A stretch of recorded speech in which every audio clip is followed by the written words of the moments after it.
Welcome to No Options with Ty Gibson, the show where life's toughest trials become the foundation for your greatest triumphs. Real stories, raw conversations, and the unwavering belief that you were built to overcome. Now, here's your host, Ty Gibson.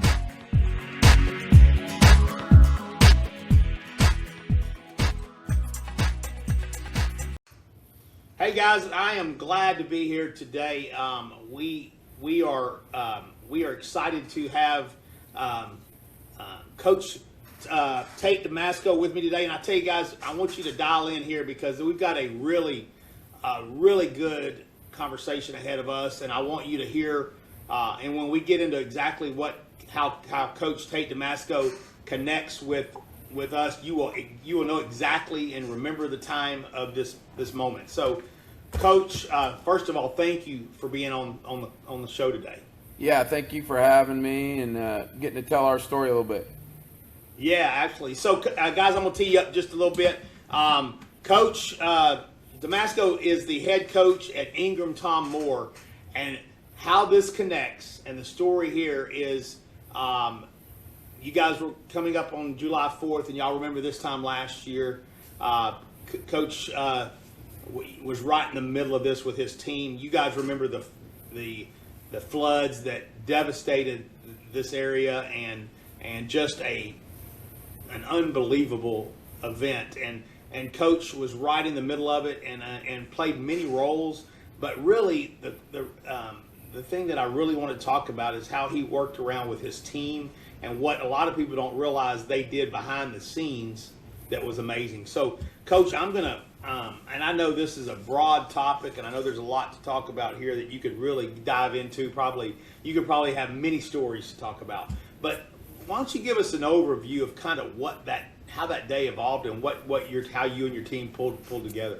Yeah, I mean, I think everybody went to bed on July 3rd not knowing kind of what was going to happen or in the course of the night being woken up. But basically my day started that morning. My phone kept ringing about 4:30 in the morning, and it was buzzing next to my bed, and you could hear the rain outside. And it was our tennis coach that actually lives out in Hunt. And I finally answered, and I said, "What's going on?" He said, "Coach, this is bad. Like, it's bad. And I said, "What are you talking about?" He goes, "Coach, there's water everywhere." And I said, "Okay." And obviously he couldn't get out and go anywhere. So I jumped in the car and headed down to our fire station to see what needed to be, our volunteer fire station, to see what needed to be done. And I guess the reality hit me when I walked in there, and I was talking to a couple of them, and one of the ladies said, "Hey, can you stand with these two kids?" I said, "Sure, I can stand with these two kids." So I was, standing with the two kids while they were figuring some stuff out, and finally the lady firefighter came back, and I said, "Hey, where are these kids at?" And they said, "Coach, they're down at one of those RV parks. We can't find their parents." And I was like, whoa. So, you have a 7 and 9-year-old little girl from the Houston area standing in a volunteer fire department in Ingram, Texas, not knowing anybody, and their grandparents and their parents were not located yet. And I think that's when reality set in. I went back home and put on our school-issued rain gear, put on some boots, and went back. Found the mayor was directing traffic down here on a bridge going across towards our school and out towards Hunt. And he was running around like crazy. So I said, "What do you need?" He goes, "I need you to stay here and just don't let anybody get in." And, at that time, news had kind of gotten out through all the news outlets what was going on. Well, in times like this, the crazy thing and the most frustrating thing is everybody wants to come see, right?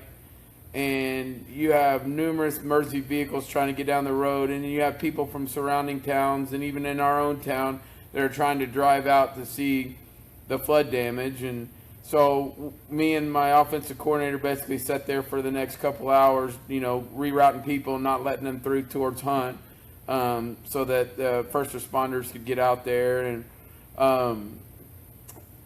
that's kind of how my day started.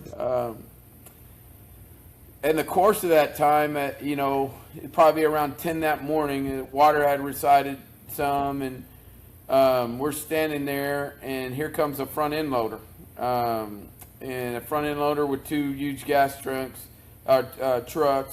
And I'm looking, and I'm like, I noticed this kid in this front end loader. And I'm looking at him, and he pulls up, and he stops, and I said, where do you think you're going? And he said, I'm going out here to clear this highway. I said, well, do you have permission? He said, yes, sir. And the dad was in there, and he gave me a thumbs up. He said, we've already talked. So we let them through. Lo and behold, about 4 or 5 hours later, I find out that he's cleared several bridges so that the first responders could get in to hunt.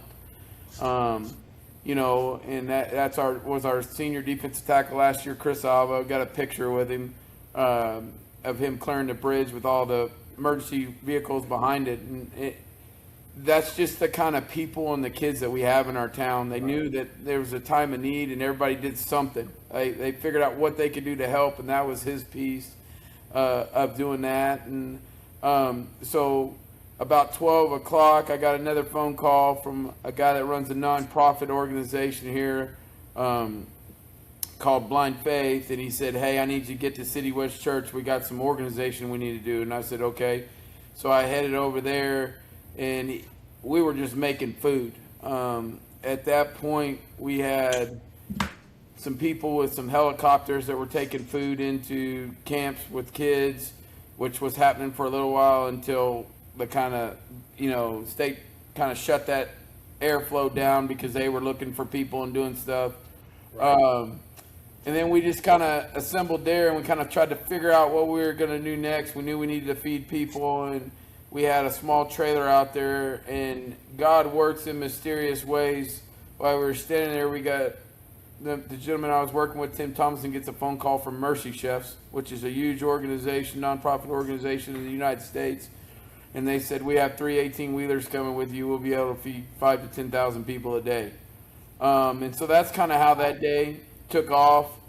About that time, we had some reunification centers getting set up. DPS came into the church and said, where's Coach DeMasco at? And I kind of raised my hand, and I was thinking, uh-oh, did I do something wrong? He said, get in the car, do you have your keys? I said, yes. And I won't forget this. I never drove so fast through the city of Ingram with a police escort. And we got back to school, and when we got to school, DPS and game wardens had already locked the school down, and they just started issuing orders to me and my offensive coordinator, open this bathroom, open this, we need these lights on, blah, blah, blah. And we really didn't know what's going on, but from that point at about 2 o'clock in the afternoon on July 4th till about 11 that night, we started receiving campers from Mystic and other camps through the Black Hawk helicopters on our practice field. And I can't say enough about our game wardens and DPS and San Antonio Fire Department to watch them go to work that night, get people off helicopters, setting up a triage unit in our parking lot, and watching them run these little girls that still in their nightgowns and flip flops and stuff, run through triage, and then getting them back to their parents. What a humbling experience, right? We all have kids, and I'm just sitting here thinking about what if I was waiting somewhere for somebody to come tell me, yeah, they're here, or no, they're not. And we get a lot of praise from the football staff, but I'm going to tell you right now, I had 3 coaches' wives, including mine, that actually went down to the reunification center the first 2 days, July 4th and 5th, and sat with the families of the missing people, and were there when they got the news that one of their loved ones had passed away. And my wife Melissa, Jessica Hinton, and a couple of the other coaches' wives were down there doing that. And we're not trained for that, but in a time of need and something like that, I think God kind of steps in and gives you the tools that you need to handle those things. And, they raised their hand right away and said we would go. So this is a full team effort. It's not just football staff. It's football staff, coaches' wives, it's girls basketball, it's volleyball. I mean, it's everybody just jumped on board and went to work that day. Well, Coach, I'll tell you, unbelievable story. But for you to be able to see, and you've brought it up, a lot of people coming together. Your coaches, your wife, as well as the other coaches' wives, to be able to be there, like you said, in an area where they're not trained to be, but just just to have a person there to hold their hand or Right. just sit with them or but you mentioned another thing too. You know, God works in mysterious ways, and I love that statement because I think there was a lot of evidence during that moment that in a crazy time and really just unbelievable time, but God was all over that place doing some amazing things but I love your point on the tractor or whatever it was that shows up and it's kids, right? I mean, these are young kids that are out there helping. These are moms, these are coaches' wives, these are coaches that aren't trained in this area, but everybody ran to help. And I think that's an amazing story of y'all's community for one. But just from your standpoint, though, how has it changed y'all's community? Yeah, I think God's present in our community, and things and tragedies happen like this, and we don't have the answers why they happen, but it's what happens after it that kind of, I think, defines a community, and you can feel His presence here. And I've seen people that maybe weren't close to Him have started becoming involved in churches and other organizations to help people. And so I don't know why this happened. I don't think any of us will ever know. But the response was unbelievable from our community and our kids and our coaching staff. Yeah. No, again, like you said, we don't always have the answers for why. But we work through it, right? We figure it out. We lock arms, and I talk about that a lot on my show. Sometimes we just got to lock arms and help each other, and you guys demonstrated that, unbelievably, right? I talk about it in life, but when something happens like this, and you guys just jump in, and but now that the event has kind of settled, and I know there's a lot of effects that are it's affected lives and families forever, but now to be able to lock arms, it's like you said, it's brought people closer to church or and believers that maybe weren't ever believers or whatever that looks like. But it's just amazing how people come to. Sometimes an event brings people together, and I absolutely feel like it has in y'all's community. I mean, your coach, you are from the area, right? You're from Kerrville. You grew up in Kerrville, so you know the area. The coaches are a lot of the coaching staff from that area as well, or are you? A lot of them are, and been here a long time, and we also have some ones that are new to the area, but a majority of our coaching staff has lived in Kerrville for 10+ years or worked at other schools around this area.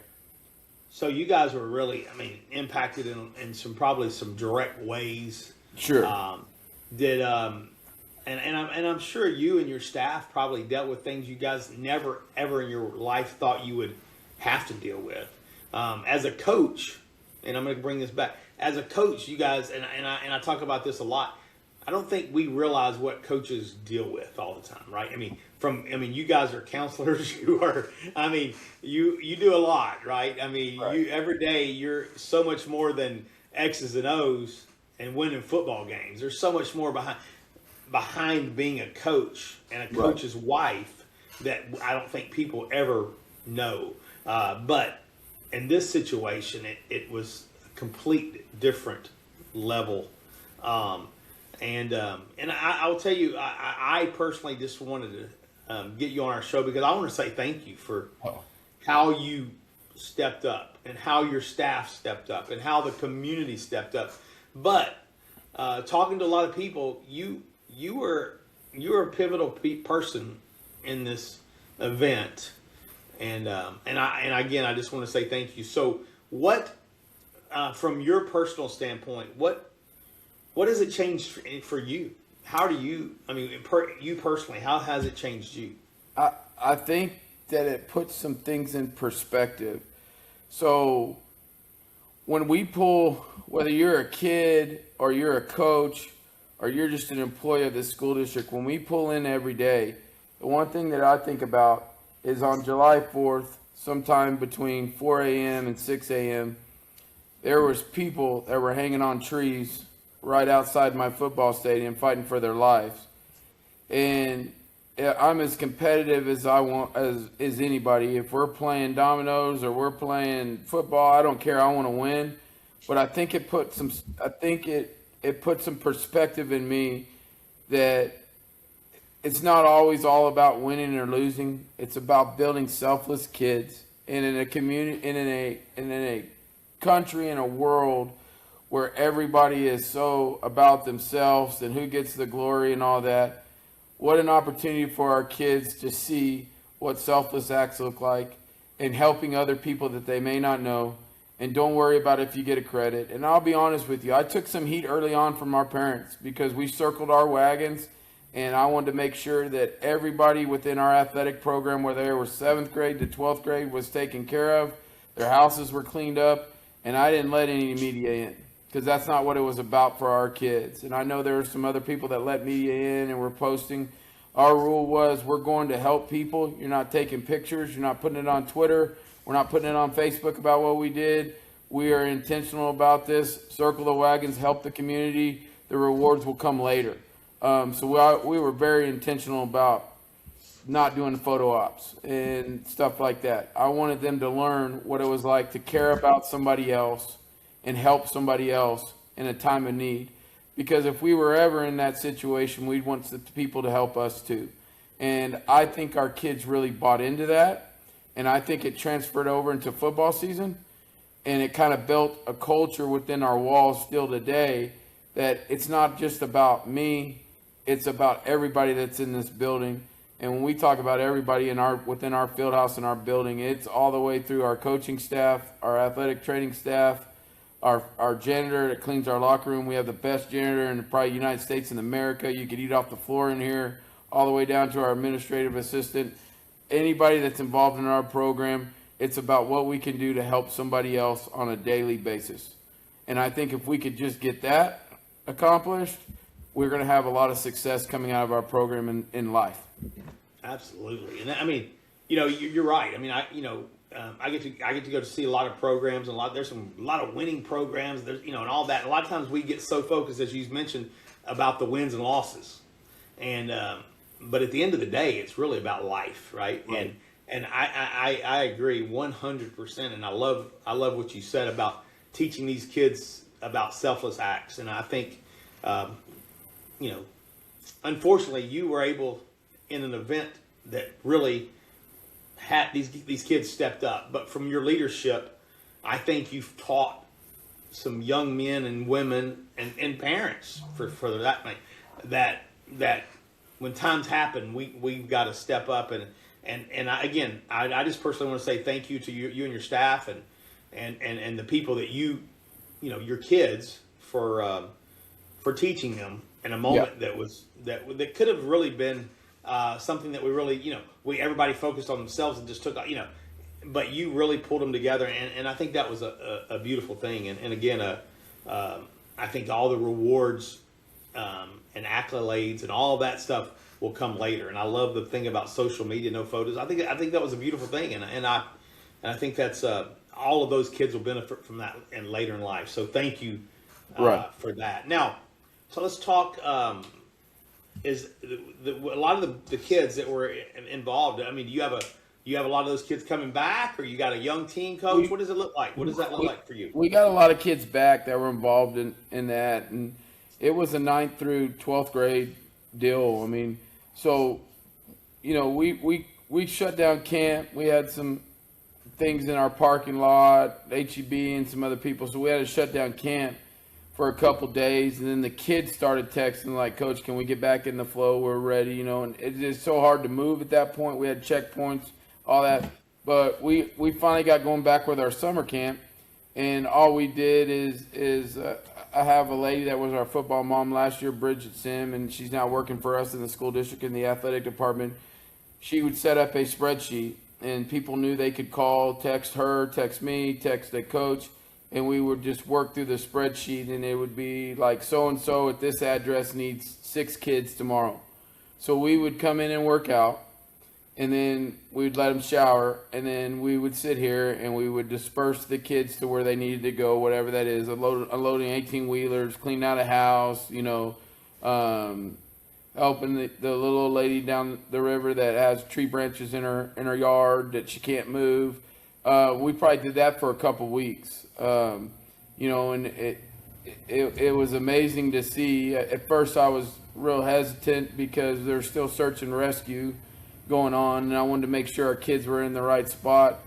But when I say that, and then I get in the car and I drive out towards Hunt, and I'm looking and I see 3 of our football kids going through piles of debris on the search and rescue, I'm like, these kids they're in part of this community. They know what's going on. We're going to help. So we kind of, let our guard down a little bit and got them to some other places closer to the river there eventually, probably after 3 or 4 days. And the response we got from not only our football kids, but our female athletes too, that would show up and say, where do you need me at today? We had some supplies running out of our field house, so we had kids delivering supplies, cleaning supplies, whatever, shovels. It was a coordinated effort, and I can't take a lot of credit for it. I mean, we had some other coaches and Miss Sim that were basically coordinating the effort to get people to where they needed to be to help people in our community. Yeah, well, unbelievable. Again, just the efforts from your folks, and again, you mentioned several people, and I want to make sure they all get credit, because I think you're very clear that you couldn't do it alone, and you have a great team behind you, but to be able to have the leadership to help disperse these kids, again, those lessons that you're teaching these kids, and the willingness for them to be willing to do it. Right. I give a lot of credit to their parents and you and everybody that kind of stepped up. But I want to kind of shift just a second here and talk about, obviously it's coming up here. We're coming up next week on I guess a week or so out from the a 1 year mark. Talk a little bit. You mentioned before we started recording. Talk a little bit. The school's facilities didn't get as impacted on this major event, but you had one like the year before, I think, that really affected you guys. Yeah. Before we got on there, I was talking to you. We lost the fence, our security fence at the front, and some little bitty things like that. But the previous summer, we had like 9 or 10 inches of rain here, probably within 45 minutes, and our field house flooded. I'm talking 2 feet of water in it, having to get kids across the street that day because the water was coming in the walls so fast.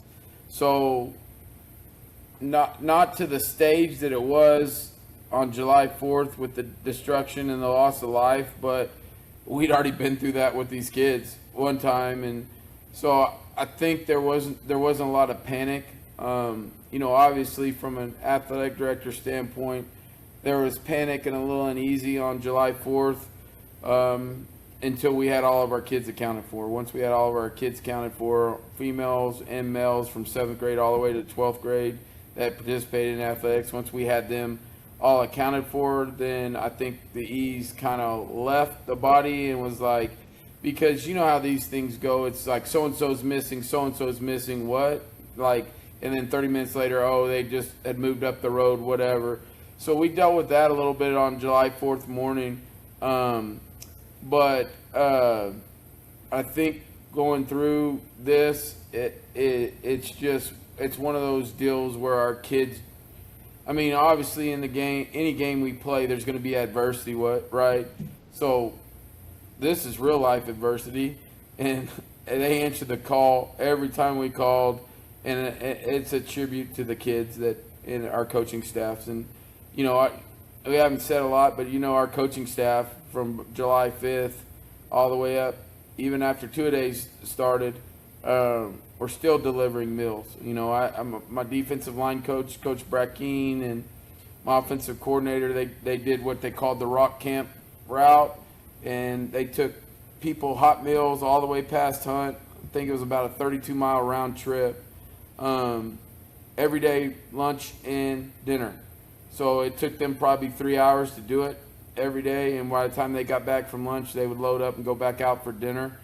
And one of the things that really struck me is the communication our coaches had with our community. At times, people just want the food. At times, people want them to sit down and talk to them. They just want to talk to somebody. And the value that it added to our coaching staff and the relationships that our coaching staff made with not just people in West Kerr and people that live here, but people that have vacation homes or whatever that looks like on that stretch of the river. I have some coaches that made friends for life now. And those people depended on them, and it was not, that's a 7-day-a-week job, and I cannot do it. It's like, it got to a point where each coach had their own little section of our county, and it was like, those are my people, nobody else is going in there. Like, that's my neighborhood. I need to go check on so-and-so. I need to go check on so-and-so. And then to see it come to fruition in the fall, when you look in the stands and hear all these people that you've only known for 2 months, but they're there supporting you, I think that had a real impact, not just on me, but our coaches. And, as hard as it was on them and as grinder days as it was, I think they wouldn't pass that chance up again if they had to do it all over again. Wow. So, yeah, just through these hard times, the relationships that were built and the strengthened, like you said. I mean, I'm sure you and your coaching staff are probably as close as you were, because I know coaching staffs are close, but I can't imagine what this has done for y'all and your families and your, the coaches' wives. And that's the other thing. I mean, my family went with me to deliver meals. So I've got an 11-year-old son and a 15-year-old daughter. They're out delivering meals. My junior high principal and assistant basketball coach, he's got 5 kids, and I'd be driving around, and all of a sudden I'd see that pickup on the side, and you'd have those 5 girls in there, and they had all the sodas and all the energy drinks and the liquid IVs lined up. They're passing out meals, and they're asking what they want. It's crazy. You would be driving, and it'd be like, why is this backed up? And then you'd get down there, and you'd see it'd be our coaches that have it be parked in the middle of the road, passing out stuff to road crews. It was probably 2 weeks after we got done with this. I was making a run out there, make sure everything was going good. And we've got road crew from Dallas with all of our Ingram Tom Moore high school football shirts and hats on, working on the road. And they show up to the games on Friday night because they were still here. So I think we try to be very humble about what we did and don't want a lot of credit. But I think if you sit back and you look at the impact that our coaches and our teachers and our kids had on people that weren't even in our community or our community members is something I'll never forget from this. No. I can only imagine there is a lot of Tom Moore fans out there that you probably never thought you guys would have. So, there is, and it's crazy. You talk about facilities damaged and things like that. July 3rd, I was sitting in the dugout at Little League at a sectional baseball tournament we were playing, and less than 14 hours later, that whole complex is wiped out. There's nothing left. And, day before, you're sitting in the dugout, and then you drive by the next day, and there's RVs laid over, cars laid over in the middle of the field, and everything is gone. I think that puts some stuff in perspective for you real quick. Man, wow. Yeah, no, it's like I said, there's a lot of I'm sure stories that we could really dive into and things that people did and continue to do. Well, I got a question though, Coach. Is there anything that, as the audience here, or people want that we need to let people know is there anything that we could do? Is there anything that people can do outside still? Because a lot of times these events happen and then they move on. It gets all this advertisement and all this publicity, and then everybody moves on. But there's still needs. Is there any needs that you or the community that anybody from the outside could help with? Sure. I mean, we still have people rebuilding. One of the neighborhoods that I kind of gave meals to and was my run on a daily basis was Bumblebee. And I'll never forget, there's a 60-year-old man standing there, and he's looking at me, and he says, "Coach, I don't know what I'm going to do." I said, "Well, what do you mean?" He goes, "I'm not getting a lot of money from FEMA and some other places, and some of these places that were affected were so far off the river. I want you to think about a 300-foot wide wall of water, 40 feet tall. So a lot of these people didn't have flood insurance." And so he goes, "I don't know what I'm going to do. I don't have flood insurance." He goes, "I make this amount of money, and now I'm going to have 2 mortgages on a house. There's no way I can do it."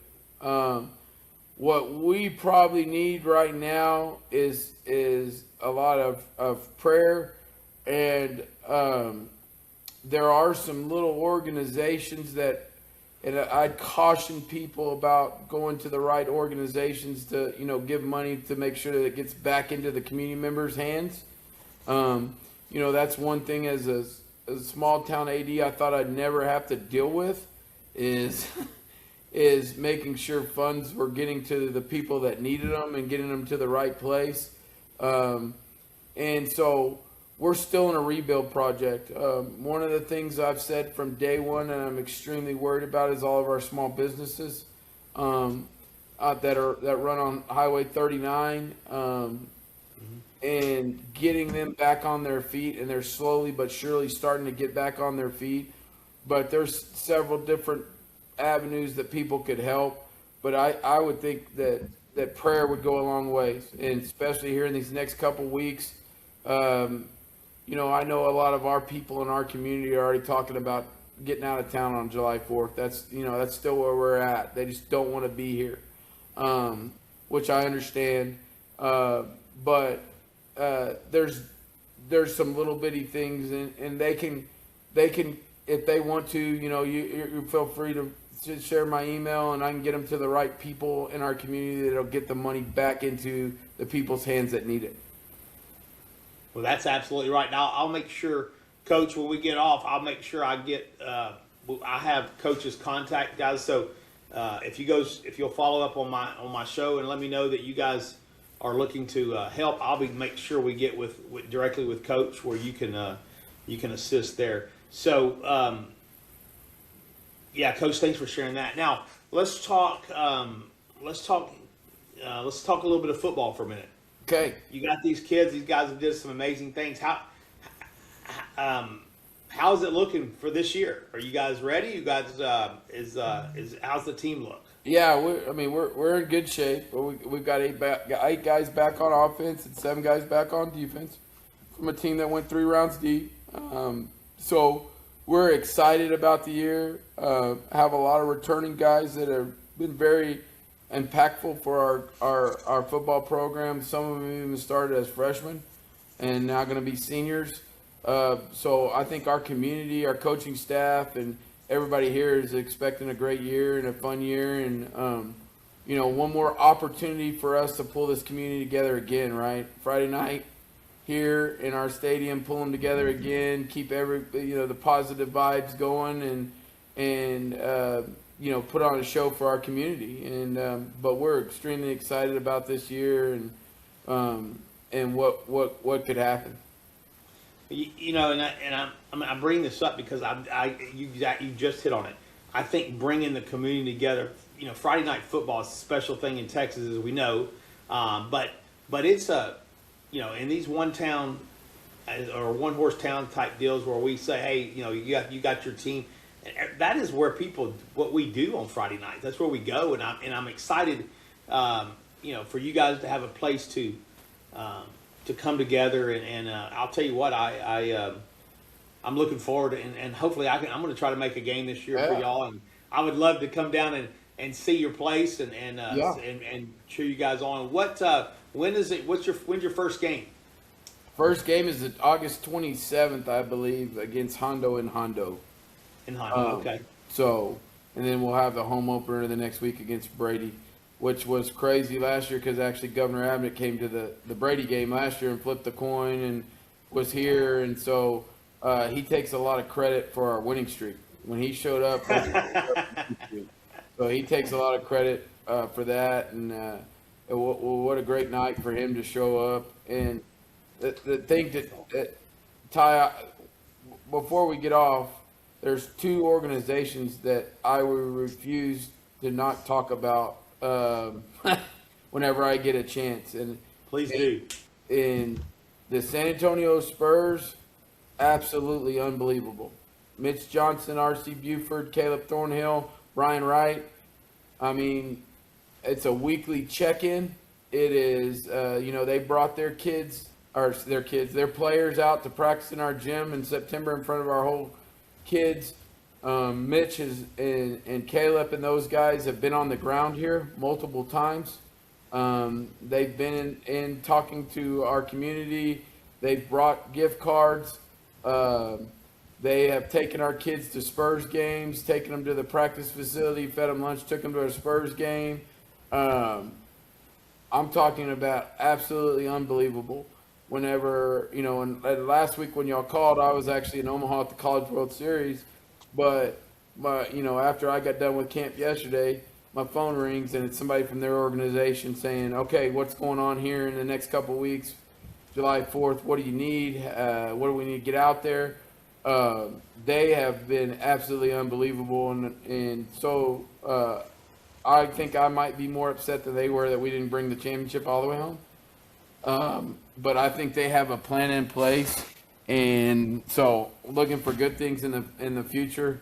And the Houston Astros, 2 weeks, I touched on the base on the Little League. 2 weeks after that flood, Jim Crane was on the ground with me at that Little League field. And he looked at me and he said, I can do this. You can try to raise the money. I got the money. I want to do this. And I kind of looked at him. Because at that time, you have all these people coming in and saying they want to do this, they want to do that. Some of it happens, some of it doesn't happen. Mm-hmm. And I was kind of just hesitant about that. And I'll never forget, I took him back to the airport. He got back on his plane, and the last thing he said, he turned around to me and said, I got the money. All I need is a yes. And I said, okay, let me go back to my Little League board and talk to the Little League board members and see what they want to do. But a funny story about that day, it was actually trade deadline. And so we were out past Camp Mystic, and we didn't have good service, and the GM was texting him telling him, I need to talk to you. Well, we pulled over by the Hunt store, and he made the Carlos Correa trade, and they got him back from the Twins. But those two organizations, from the get-go, unbelievable.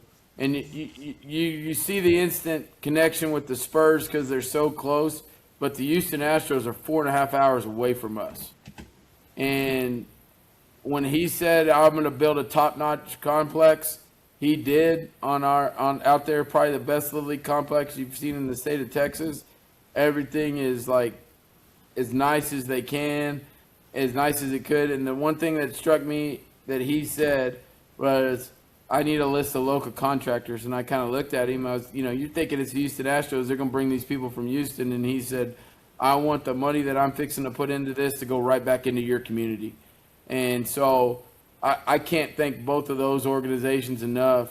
The Astros were so pushing the pedal because when we started school August 18th, they wanted dirt work moving at the Little League field. So when our kids came into school, every day they saw that they were going to have a place to play. And that was his deal from the start. And I didn't think we were going to get it done, but he made sure we got it done. But those two organizations, if anybody says anything bad about either one of those organizations, tell them to call me because those people are the most genuine and greatest people that have helped us through all this. Wow. And I'm so glad you brought that up because that's, again, we don't know what all this stuff that people are doing behind the scenes, and a lot of them don't want credit for it, and I get it, and I understand. But man, when things like this happen, there's some amazing people and organizations that step up, and I'll tell you what, I'm a big Spurs fan, but I'm even bigger now that I hear that. Yeah. And I'm a huge Astros fan, so I loved hearing those stories. But I'll tell you that those kind of stories are what makes really, what we do and what people are doing in these organizations, who they are. To give you another example about the Spurs, my phone rang probably in March, and it was from a 9-year-old girl that doesn't even go in our attendance zone, and she said, "Hey, somebody said you could get my daughter some help." And I said, "Well, tell me what's going on." Well, they had to evacuate on July 4th, and so every time it rains, she packs her bags and runs up to the road to make sure that they're not going to get flooded again. She said, "You can get me help." I said, "I know the perfect people to call." I called the Spurs, and within probably 4 hours, they already had an appointment scheduled with the best child psychologist in San Antonio. And I still get, whenever I see them or we're around or wherever, or I talk to them on the phone, they'll always ask me about her. How is so-and-so doing? How is so-and-so doing? So, it's been unbelievable from their standpoint. Man, that gives me chills just thinking about it. Those kind of stories are what it's all about. And I'm glad you bring up some of these kind of behind the scenes stories. All of us saw all the devastation on the news and we hear all that stuff, but a lot of times we don't hear what really some of the things that are being done. Obviously we know there was some horrible things happening over that weekend, but man, the behind the scenes, there are always some amazing stories. And most of all, like you said, just prayer and having God's hand in it is the most important. But I think we can all give in prayer, right? And I know we can. So, and then if there's those that want and can help in other ways, we will actually connect you with Coach and get some help there. But Coach, I can't thank you enough. Is there anything else that you would want to leave with this group that you think would be that needs to be shared? Yeah, obviously, if anything like this ever happens in the state of Texas, Ingram is going to be there for you. Our community is strong. West Kerr is strong. We've gone through it, and if anything devastating happens in the state of Texas, I would hope my phone would ring, and I'm going to drop whatever I can do, and I'm going to get to that town, and I'm going to help that AD and head football coach, just like many people did for us. The Jamie Dixons at Edna, the Curtis Neals at Kerrville Tivy, the Kent Walkers at Blanco, Glenn Zimmerman at Dripping Springs brought 100 kids down here to help us clean one day. Joel Fontenay Amity at Bandera. If something like this happens, our community is going to step up for you, just like a lot of people stepped up for us. The one thing that I wish I could get everybody to understand is just do things for others. It's not about us. It's not about look at me. It's not about any of those things. All it is about how can I help other people in a time of need or just on a daily basis. Just have a conversation with somebody in the middle of town, at school, whatever, because you never know what those people are going through, and you never know the impact that you could have on them just by a simple 1 to 2 minute conversation. But if something bad happens, you call Ingram, you call me, and I will be there as fast as I can to help in any way. And then, but other than that, I just appreciate all the support, the prayers for our community. The next couple of weeks will probably be, a little rough for some of our people, but we're a strong community. We're going to get through it.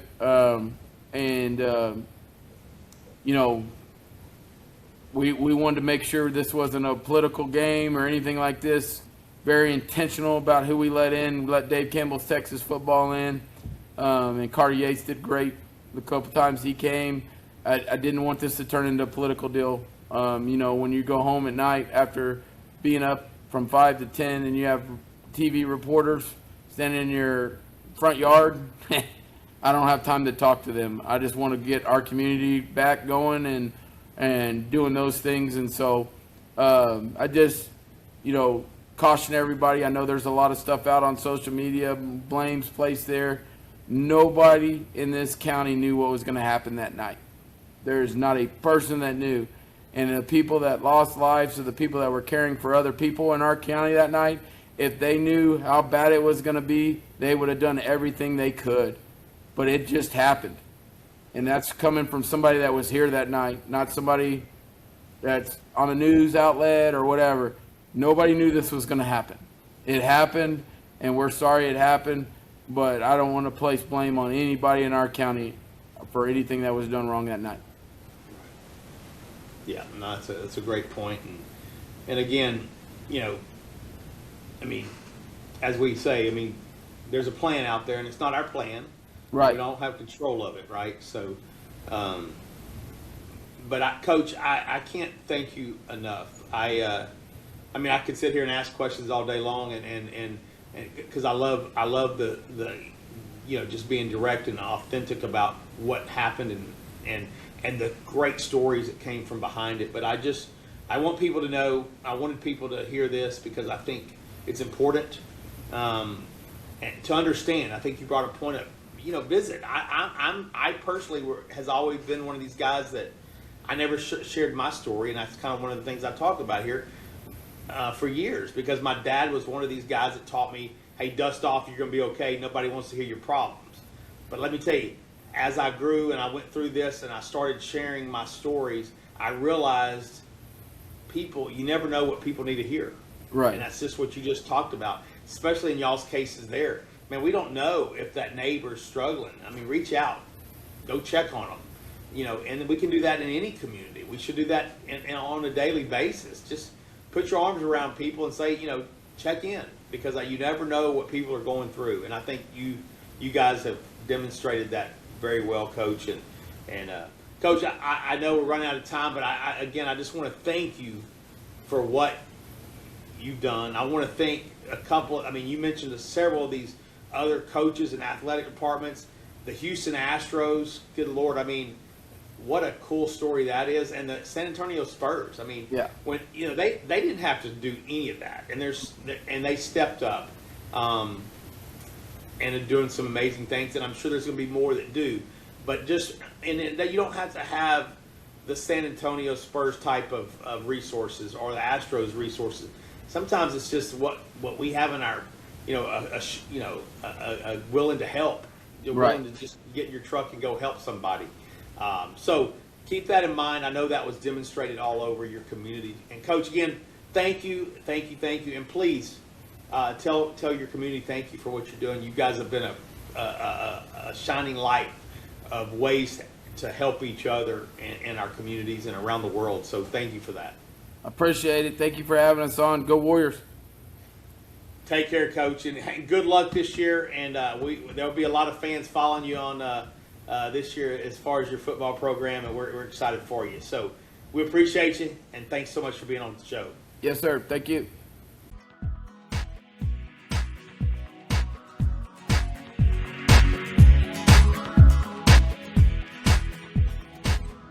Hey guys, thanks so much for listening to No Options.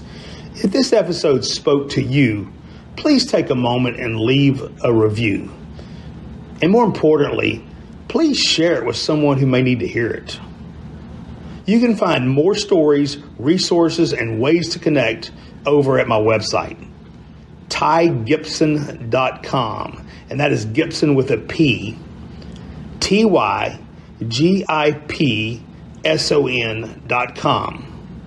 Remember, no matter where you are, your story isn't over yet if you live like you have no options. I'll see you next time. Ty Gibson is an entrepreneur, a relentless survivor. Did you know he's also a powerhouse speaker? After overcoming 3 transplants of juvenile diabetes, he built thriving businesses with one mantra: no options. Ty transforms adversity into action. His keynotes ignite audiences with real-world resilience and 30-plus years of sales mastery. Are you ready to inspire your team? Book Ty Gibson today as your next speaker. You can call 512-944-4780 or head over to TyGibson.com. That's Gibson with a P. It's time for your event to share the motivation that is no options.